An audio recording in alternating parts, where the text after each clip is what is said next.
I'll pass you on to Jack for that speech, which I look forward to immensely. So yeah, he's the best man, Jack Sims.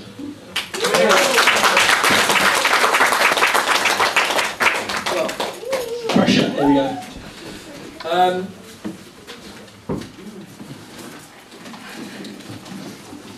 Before I start, I just want to say really, given my recent announcement, this speech has been very carefully prepared, as otherwise I feel in a couple of months' time it may come back to bite me, so bear with me. As Cameron's older brother, growing up, see, I tried my best to sort of guide him, support him, help him wherever I could. Like the time I used to make him go in goal with his broken arm. When I used to steal his chocolate advent calendars, then close the doors, so you couldn't believe they're gone. But there was also the time when I helped him learn how to ride a bike. That was another thing I did help you with. Although I must say, he wasn't the greatest cyclist, and it took him quite a while to get to grips with it. He wasn't a natural cyclist. He had this, I just remember he had this bright yellow and orange bike with little white tyres, and he had the greatest style. He was determined to go down the road, sort of sitting half on the seat, half off it, whilst leaning to the other side. So you can imagine him trying to walk down this road. But eventually, after a few weeks of coaching, he finally managed it and he could pretty much just make it down the road. And I remember our first ever sort of ride. We went to Bishop's Meadows, and he was there, feeling all confident. I was there, the proud brother, and I shouted out, "Watch out! There's a river down there!" Even though we were nowhere near the river, Cameron threw himself off the bike into a heap to try and save himself. And yeah, I was quite pleased with that. I took quite great pleasure out of that. That was quite yeah, the tears followed. But yeah, I mean, he's always been a bit of a drama queen, really. Especially when it comes to football. Having watched him through the years, the slightest of knocks sends Cameron rolling onto the field like he's been shot. Numerous occasions, at least 3 or 4 times in a match.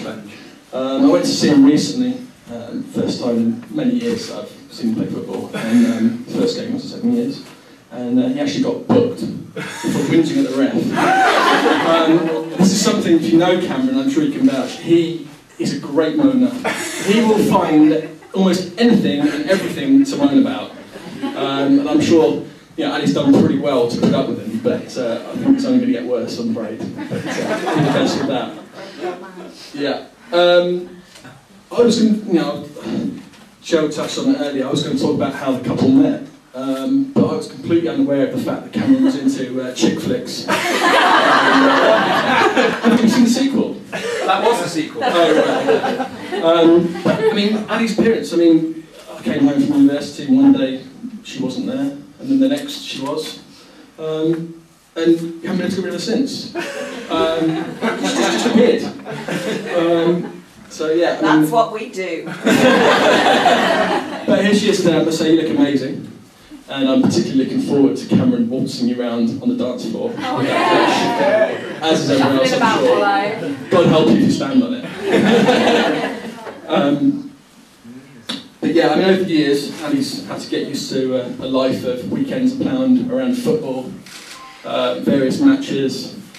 She's been quite... she's done a good job. I think she's been quite accommodating. That's the word that I was looking for. She's even got to go to a couple of games. Oh, shit. Sometimes. There's one occasion I remember, had a couple that just got back from their honeymoon in New York. Engagement. Sorry, engagement. Yeah, after their long flight, they thought it'd be a good idea to, Cameron thought, soon got back, touched ground, go and see a game of football. So they dragged Allie along to the Arsenal before their trip home to Hereford. The only unfortunate thing was, 5 minutes to go before kick-off, I get a call. Where are the tickets? Unfortunately for me, I'd gone away to Shropshire for the weekend with the tickets in my pocket. So you can imagine how Cameron felt, the jet lag, etc. It didn't go down particularly well, but I think Allie was a calming influence on that occasion. It did happen again. On the second time though, it was the game of the season. Yeah. And this time we weren't in, I wasn't in Shropshire, we were in Austria. And the plan was that it travelled down from Manchester. Allie again had been convinced to come along. I'm sure, regretfully, but she got convinced to come along. Yeah, and left her the keys to our flat, and what I thought was a secure letterbox. Cameron gets there, 5 o'clock, no keys. So I'm like, what are you on about? I left the keys in the letterbox for you. No, they're not there. Turns out somehow the keys had been fished out. So Cameron was forced, with Allie, to hang outside until a locksmith came, because we weren't sure whether someone had got in and gutted our flat. So we were trying to arrange a locksmith over in Austria. Yeah, it was pandemonium, people arguing, and it was very difficult. You can imagine what it was like, chaos. And Cameron was forced, Allie was forced to hang outside for, I think it was like 3 hours, wasn't it? 5 hours. So Cameron missed the game of the season. However, they could keep track of the score because he had every single goal roll in. All 5. Betting a hat trick, which is unheard of. So yeah, again, Allie didn't get to see a game. Again, down to me. So maybe one day we'll get to go to another. But yeah, I mean, eventually we had to call for a locksmith, and according to Cameron, couldn't pick his nose, let alone a lock. But yeah, it's 5 hours later, eventually got them in, and they had grabbed a couple of hours sleep before they headed back to work the next day in Manchester. So yeah, that's that. One day you'll maybe get to go to a decent game.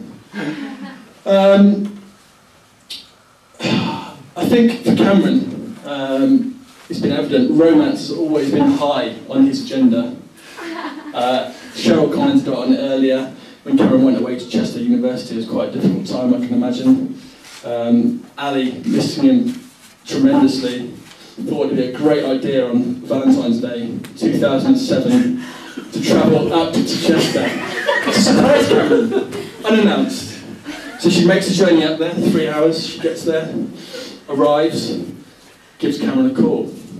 No answer. So she's standing outside the Hall's residence. What does she do? Anyway, someone goes in through the main door. So Allie sneaks in behind them. So she's in through the main door. All that stands in the way between her and Cameron is Cameron's front door. She just gets to the front door. Knocks on the door. No answer. She calls him again. No answer. Completely oblivious to this lovely gesture, Cameron is in a comedy club with all his mates getting the next round of meeting. Allie can't get hold of him, no signal, and so she was forced to sit on his doorstep like a crazy, possessive girlfriend until he arrived. This was after he told me he was too ill to go out. What a sweetheart! What a sweetheart! She brought chocolates and I she ate ate them. it. So Allie was left sat on the doorstep, one of the most romantic day of the year, people passing her by, and but I'm sure when she returned, she welcomed you with open arms. And an empty box of chocolate. And an empty box of chocolates indeed. But yeah, I mean, on a serious note, Allie, you know, we might sometimes take the mickey out of you, have a bit of a laugh, but it's all meant in jest. And I think everyone else here will agree you make a great couple, and we wish you the best for the future. So I'd just like to raise a quick toast to the new bride and groom, Cameron and Allie. Cameron and Allie.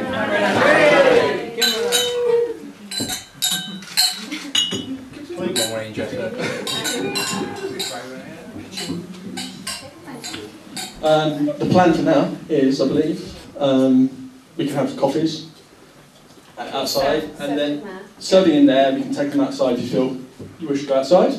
And then the plan would be we'll get a bus from here about 5 o'clock-ish, which will take us to the reception, and then we can continue the drinking. Yeah.